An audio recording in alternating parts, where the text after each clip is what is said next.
See if I can show my brothers what we're working with here. About 9 years ago when we showed up, this is most of what we were dealing with. Everything looked like this. This area we need to get into and thin it, clean it. A lot of ladder fuels, fire fuels. I don't like to cut big beeches like this unless I have to. And that's a nice healthy tree. She'll just stay where she's at.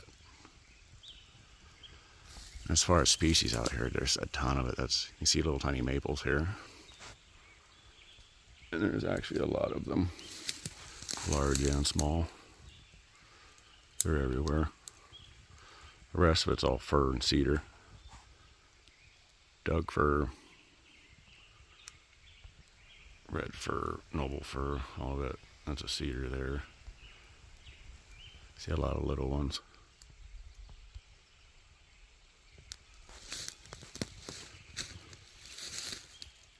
One of the creek lines here. Let me show you. The last 6-7 years have been major drought. Really warm winters, not a lot of snow. We've had a lot of beetle kills, so there's a lot to bring down. And this is nominal flow. I don't know if you could even see in there, past those ferns. Since this is a site we're developing on, we've been cutting things back and opening them up. Really working a lot of those maples. They're fast growing and easy to control. They give a lot of good shade in the summer. And then there's a lot of hazelnut in here. That's what these bushes are here. What you buy in the store as a hazelnut is actually a filbert. But as you can see, the maples, you cut them back, they just keep growing. So we use them. Good shade. And then down in here is where we actually get to where we're going to build the house and gardens and everything. So we've been cutting in the access roads so we can start. One is an excellent fire break. And two, it gets us access around to cut a lot of this timber back. You can see these oaks, madrones, all that stuff. Cut them back, they just keep growing. I mean, in some cases I like it, but other cases it's a pain. You can see all that bush right there is up on top. That one. That's all just regrowth on one burl of madrone that I need to get ripped out of there.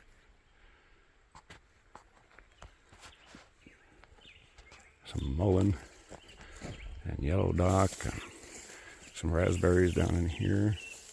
Looks like they might even start. Yeah, some berries coming up. Blue vervain out there. Let me show you a couple of flowers. Here we go. And two blue vervain. There's all kinds of crap out here. There's a lupine in the distance. Those little flowers poking up. I swear the other day I was up here and I found some wild irises still. Well, I'm not seeing any now. They were up over here by a satellite dish. And yes, even though we're off grid in the middle of nowhere, we have satellite and Wi-Fi and all that garbage. Batteries do wonders. This is all wild lilac. Also soap bush. Check this out. Let's see here. Some of that lilac that I was talking about.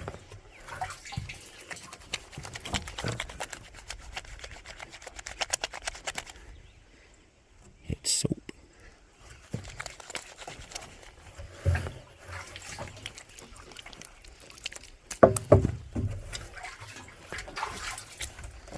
Most of what you need will actually come off the ground if you let it. Okay, so everything got cleared out so much down there, mostly because that mountainside covers the sun in the winter, good half the day. Open that up really well because right down inside of here is where the house is going to be. Going to do the earth sheltered, and then this is all the garden space. Realistically, it's like 3 tiers. Not going to do much of a garden this year. We're going to rebuild this area. Keep working the soil. It's heavy clay when we came in, so we've been burning a lot. All kinds of compost and wood waste, whatever we can. Break it up. this is our little set, and then here, probably going to use this season to start building in for the greenhouse, which we're going to dig out right here. This whole stumpers crap gets dug out so we can face due south right there. And then we get all that good sunshine.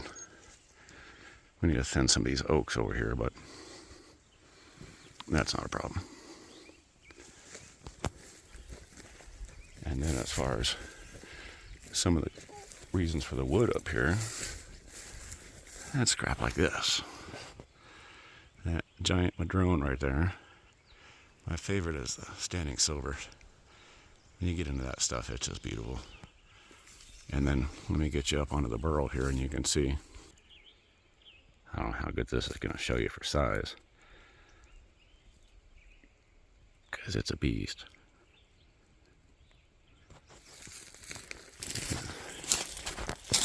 The burl actually comes out all the way like that, and who knows how far in the ground.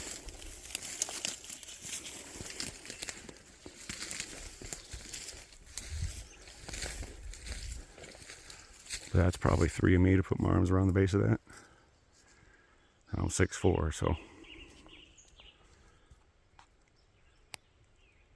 let's see what else I can show you. This oak over here.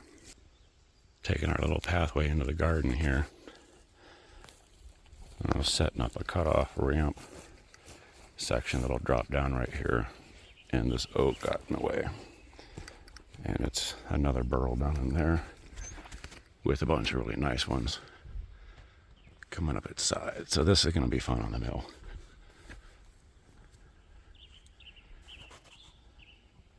Getting that out will be interesting. Oaks are always the worst. Their root base just goes intense down into all that. But we got to cut that whole side out anyway. That'll form a nice ramp so that Cheryl can get up there. Because of course she lost her leg last year. So now I'm figuring out how to do everything with gentle slopes and easy accessibility. Even rechanged how we're doing the house to make sure it's single level. And another nice madrone. It doesn't matter how much you hack on them, they keep growing back until you rip the roots out. But it gives you a lot of material because that's also excellent firewood. But we just keep coming through and cleaning it all out for fire debris. Getting ladder fuels, and then all of a sudden you can see we get back into where it needs to get cleaned up, thinned out. Those are all, what do we got there? Oaks. There's a maple over there. That was like mostly oaks and some fir standing in. And we come back up here is where the giant oaks are again. I'm going to want to get into these guys. I don't think I'm going to cut them though. I'm going to try to cut them back. We're getting up on top where we're going to have the water storage. Things up top right here is where our water storage is. And then it's all gravity flow from there.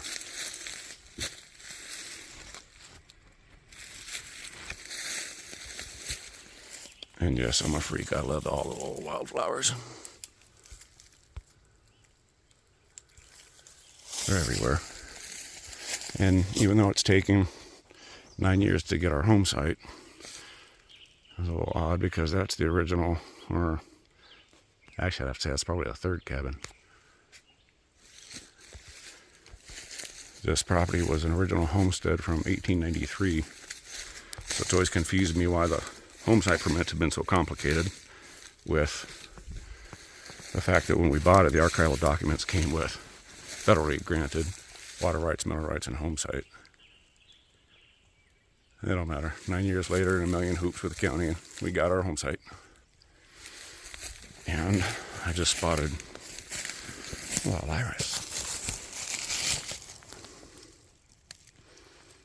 I knew I'd find one for you. Plus, when we come back out in the opening right here, when we look across everything we're looking at, oh, well, that's all that is. And forest that I must maintain kind of thing. Then it cuts back down in here. There's plenty to work with. We've got another spring tucked up right back inside of here.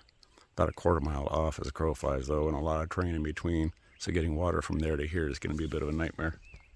I don't know that I'm going to try. Anyway. Oh, found a little birdhouse. Oh, there you go. Introduction to my nightmare.